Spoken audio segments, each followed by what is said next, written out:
You're sitting in your window seat, third row back, watching the tarmac slide past as the engines roar to life. 30 seconds later, you're airborne. 1 minute after that, you're wondering if you'll ever see the ground again. Not because you're scared of flying, because your plane is literally on fire. September 8, 2015, Las Vegas. British Airways Flight 268 has 170 souls on board and one destination across the Atlantic. London Heathrow. It's a routine red-eye departure, the kind pilots could fly in their sleep. Except on this particular Tuesday, routine goes out the window at 300 feet. The left engine doesn't just fail. It explodes.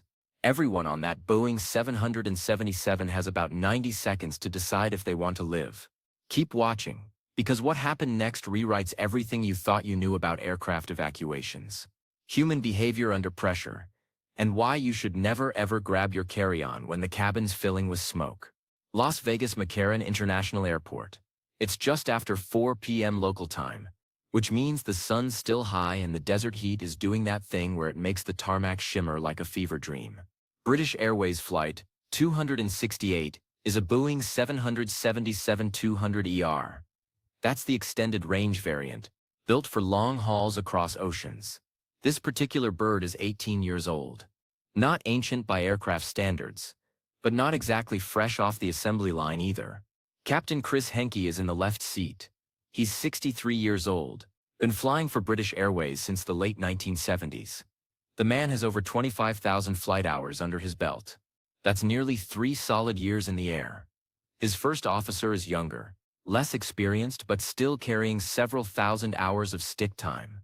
Between them, they've handled everything from bird strikes to hydraulic failures to that one time a passenger tried to open the door mid-flight because they thought it was the bathroom. This is not their first rodeo. In the cabin, flight attendants are doing their final checks. Seat belts fastened, tray tables up, carry-ons stowed. The usual choreography. Most passengers are already zoning out, scrolling through phones, adjusting neck pillows, making peace with the fact that they're about to spend the next 10.5 hours in a metal tube eating reheated pasta. Nobody knows it yet, but in about 4 minutes some of these people are going to do something monumentally stupid. And it's going to save lives. The 777 is a beast of an aircraft. 2 engines, each one producing about 90,000 pounds of thrust. That's like strapping a rocket to each wing. General Electric GE90 engines. Some of the most powerful commercial jet engines ever built. They can swallow 2,600 pounds of air per second. These things create their own weather system. Flight 268 lines up on runway 7 left. The tower clears them for takeoff. Captain Henke advances the throttles. The GE90C spin up, that distinctive rising whine that every frequent flyer knows by heart. The 777 starts rolling. Faster, faster, at about 160 knots. The nose lifts. Rotation. The main gear leaves the ground 3 seconds later. They're airborne. For exactly 43 seconds, everything is perfect. Then the left engine has what engineers would later call an uncontained failure. That's the polite term. What actually happens is this. A catastrophic internal malfunction causes compressor blades inside the engine to fracture. These blades are spinning at about 10,000 revolutions per minute. When they break, they don't just stop. They keep going. They slice through the engine casing like shrapnel through tissue paper. Metal fragments, some the size of your fist, some the size of a playing card, explode outward in every direction. The engine doesn't just shut down. It detonates. Captain Henke hears it first. A bang so loud it's less a sound and more a physical sensation. Like someone slapped the side of the aircraft with a giant hammer. The 777 shudders. Vibration rattles through the cockpit. Then come the warnings. Master caution lights. Fire bells. EICAS messages scrolling across the displays faster than he can read them. Left engine fire. He's got about 2 seconds to process this before muscle memory takes over. You don't fly for 40 years without certain procedures becoming automatic. His hand goes to the thrust lever. Pull it back. Idle. His other hand is already reaching for the fire handle. But he stops. Because they're still climbing. They're barely 300 feet above the desert. At this altitude, with one engine on fire, he's got exactly 2 options. Try to keep climbing and circle back to land. or abort the takeoff immediately. Drop the gear and slam this 350-ton brick back onto the runway they just left. Here's the thing about aborted takeoffs. Once you're airborne, you're not supposed to do them. The aircraft is designed to fly on one engine. Protocol says climb to a safe altitude, run the checklists, then come back for landing. But protocol was written by people who weren't sitting in Henke's seat with fire bells screaming and chunks of turbine blade possibly embedded in the wing fuel tanks. He makes a call, and it's not the one in the manual. We're going back down. The first officer doesn't argue. He's looking at the same displays. The left engine isn't just failed. It's creating a blowtorch of flame visible through the cockpit window. At night, this would look like they'd strapped a flamethrower to the wing. In broad daylight, it's still horrifying. Henke banks left, not right, away from the good engine, left toward the fire. It's counterintuitive, but it's correct. Turning into the dead engine keeps the airplane more stable, prevents asymmetric thrust from pulling them into a spin. He's already talking to the tower. Mayday, Mayday, Speedbird 268 Heavy. We have an engine fire. Returning to land immediately. The tower controller's voice comes back, professional but tight. Speedbird 268. You're cleared for any runway. Emergency equipment is rolling down on the ground. Fire trucks are already moving. McCarran has one of the best emergency response systems in the country. Within 90 seconds of the Mayday call, they'll have 15 fire apparatus staged on the taxiway, ready to chase the aircraft down the runway if necessary. But nobody's thinking about that yet in the cabin. The last 30 seconds have been pure chaos. The explosion was loud. Not movie loud. Real loud. The kind of sound that rattles your teeth and makes your stomach drop. People scream. Not everyone. Maybe a third of the cabin. The rest sit frozen. That peculiar human paralysis that happens when your brain can't quite process that the unthinkable is actually happening. Through the windows on the left side, passengers can see flames. Actual flames. Orange and white, streaming back from the engine cowling. Some people describe it later as looking like a blowtorch. Others say it looked like the wing was melting. Both descriptions are equally terrifying and equally accurate. One passenger sitting in row 8 pulls out his phone. He starts filming. Later this footage will go viral. Millions of views. Because what he captures is the nightmare scenario every nervous flyer imagines, but hopes never to experience. Fire. In the air. With nowhere to go but down. The flight attendants are already moving. They've been trained for this. Yearly recurrent training. Emergency procedures drilled into them until they can recite evacuation commands in their sleep. But training is one thing. Watching an engine burn while you're responsible for 170 people is something else entirely. The senior cabin manager is on the intercom, her voice remarkably calm considering the circumstances. Cabin crew. Take your seats immediately. That's code. It doesn't mean sit down and relax. It means brace. It means we might be crashing. It means get to your emergency positions and prepare for impact. Up front, Captain Henke is flying manually. Forget autopilot. He needs to feel the aircraft. Needs that direct connection between his hands and the control surfaces. The 777 is responding, but it's wounded, with one engine producing full thrust and the other producing nothing but flames and drag. The airplane wants to yaw left, wants to spin like a kicked football. He's fighting it. Right rudder. Constant pressure. His leg is going to be sore tomorrow. If there is a tomorrow, the landing gear is still up. He considers dropping it. More drag slows them down faster. But more drag also means less glide range if something goes catastrophically wrong. He decides to keep it up for now. They're descending through 1,000 feet. The airport is right there. Runway 25. Right is clear. Tower has stopped all traffic. The entire airport is frozen, watching one aircraft limp back toward the concrete.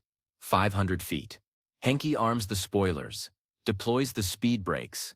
The 777 is still too fast. Way too fast. They're coming in hot because he doesn't trust the aircraft to maintain altitude if he slows down too much. Better to land fast and burn off speed on the ground than stall short of the runway. 300 feet. He drops the landing gear. 3 green lights. That's one thing going right at least. The main gear are down and locked. 200 feet. The flames from the left engine are still visible, still streaming back along the wing. He has no idea if the fuel tanks are compromised. If they are, and if that fire reaches them, the 777 won't land. It'll explode. Simple as that. 100 feet. 50. 40. 30. 20. The main gear kissed the runway. Not a smooth landing. No time for finesse. The 777 slams down hard enough that overhead bins pop open. Bags tumble into the aisle. Someone's laptop hits a flight attendant in the shoulder. Henke is already on the brakes. Maximum reverse thrust on the right engine. The left engine is still on fire, still useless. But slowly, too slowly. They're doing 140 knots. 120, 180. The tower controller is shouting now. Speed bird 268 advise when stopped. Fire trucks are in position. 60 knots. 40. 20. The aircraft finally grinds to a halt about 8,000 feet down the runway. They've used up most of the available concrete, another 1,000 feet, and they'd have run out of options. Henke sets the parking brake. His hands are shaking. Not from fear. Adrenaline. Pure chemical reaction. He's been flying on instinct for the last 4 minutes. Now that instinct is wearing off and reality is setting in. His first officer is already running the engine fire checklist. Fire handle pulled. Fire bottles discharged. The bottles should suppress it. Should smother the flames with halon gas. Should being the operative word. Foam cannons deploy. White chemical foam starts coating the left wing, the engine, everything. The fire doesn't go out immediately. It takes about 45 seconds of sustained foam application before the flames finally die. But here's where things get interesting. Because while the pilots are dealing with the burning engine and the fire crews are doing their thing outside, inside the cabin, passengers are losing their minds. Remain seated. Remain seated. Do not evacuate unless instructed. But people aren't listening. They see fire trucks. They see foam. They see smoke starting to seep into the cabin through the air vents. That acrid chemical smell of burning jet fuel and melted composite materials. And they panic. Passengers start standing up, reaching for overhead bins, grabbing bags, laptops, purses, jackets. One guy is trying to pull down a full-size roller suitcase. Another woman is insisting she needs her duty-free shopping bag. The flight attendants are screaming now. Leave everything. Get out. Leave everything. But it's like herding cats. Terrified, irrational cats who suddenly believe their carry-on luggage is worth dying for. Captain Henke makes the decision from the cockpit. Evacuate. Evacuate. Evacuate. The cabin manager pulls the emergency door handles. The escape slides deploy with that distinctive pop-hiss sound, inflating in about 3 seconds. Eat exits. Eat slides. 170 people who need to get off this aircraft right now. And this is where human behavior gets really fascinating. And really stupid. The evacuation procedure is simple. Approach the exit. Jump onto the slide feet first. Arms crossed over your chest. Go down. Move away from the aircraft. That's it. A trained crew can empty a fully loaded 777 in 90 seconds. Flight 268 takes 4 minutes. Why? Because people won't let go of their stuff. At exit 2 left, a man tries to board the slide with his roller bag. The flight attendant physically rips it out of his hands. He argues with her. Actually argues. While the cabin is filling with smoke and the left wing is covered in fire suppression foam, he wants his bag. At exit 1 right, a woman refuses to remove her high heels. The flight attendant tells her 3 times. Take off your shoes. They'll puncture the slide. She finally complies, but not before wasting 20 seconds. At the overwing exits, passengers are bottlenecking because someone ahead of them has stopped to grab their phone from the seat pocket. 1 phone. 15 people stuck in line behind him. The flight attendants are doing triage now, physically pushing people toward exits, grabbing bags out of hands and throwing them back into the cabin. One flight attendant later describes it as like a nightclub evacuation. Except the nightclub is full of smoke and might explode. Down on the tarmac, passengers are sliding down onto the runway. Some land perfectly, get up, run toward the assembly point. Others land badly, twist ankles, get trampled by the next person coming down the slide. One elderly woman breaks her wrist. Another passenger suffers a fractured vertebra. These aren't injuries from the fire. These are injuries from the evacuation itself, from panic, from people moving too fast, not fast enough, or moving with suitcases they shouldn't have. The last passenger exits the aircraft 4 minutes and 18 seconds after the first slide deployed. That's nearly 3 times longer than it should have taken. And in those extra 2.5 minutes, the fire could have spread. The fuel tanks could have ruptured. The entire aircraft could have turned into a fireball. It didn't, but it absolutely could have. 27 injuries reported, most minor, sprains, bruises, smoke inhalation. 14 people transported to local hospitals. All of them released within 24 hours. 0 fatalities. The National Transportation Safety Board later reviews the cockpit voice recorder and the cabin surveillance footage. And what they find is both impressive and terrifying. Captain Henke's decision to abort the climb and return immediately? Brilliant. Textbook airmanship, under pressure. His landing? Perfect, given the circumstances. He parked a crippled 777 on the runway, with one engine on fire, and didn't bend a single piece of metal that wasn't already damaged. That's legendary stuff. The cabin crew? Heroes. They evacuated 170 people from a burning aircraft with minimal injuries, despite passengers actively working against them. They maintained order in chaos. They saved lives. The passengers? Mixed bag. Some followed instructions perfectly. Others nearly killed themselves and everyone around them by refusing to leave their belongings behind.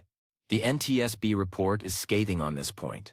Direct quote from the findings: "The reluctance of passengers to leave carry-on items significantly impeded the evacuation and increased the risk of serious injury or death to themselves and others." Translation: stop grabbing your bags, you absolute maniacs. But here's what really happened inside that engine. The investigation takes 6 months. Pratt & Whitney, General Electric, the FAA, British Airways, everyone's involved. They recover the engine, transport it to a facility, disassemble it piece by piece. What they find is a single compressor disc in the high-pressure section. It failed due to what's called low-cycle fatigue. Basically, microscopic cracks formed over years of thermal stress, expansion and contraction cycles, the metal getting hot and cold thousands of times. Those cracks eventually reached critical size. The disc fractured, came apart at 10,000 revolutions per minute, sent shrapnel through the engine casing. This particular disc had 9,788 flight cycles on it. It was rated for 10,000. The engine was due for overhaul in 212 cycles. It almost made it. Almost.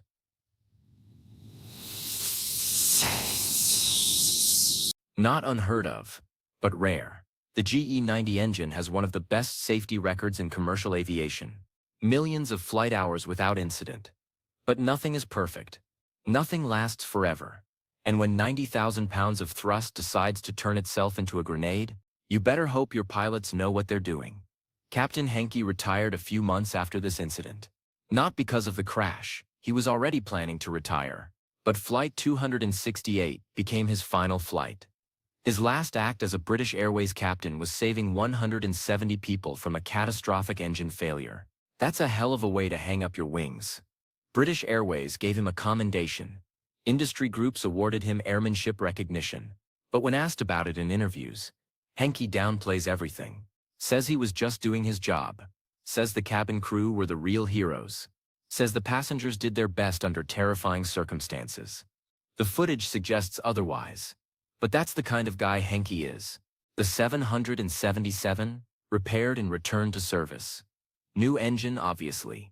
Structural repairs to the wing and fuselage where debris penetrated. 6 months of work.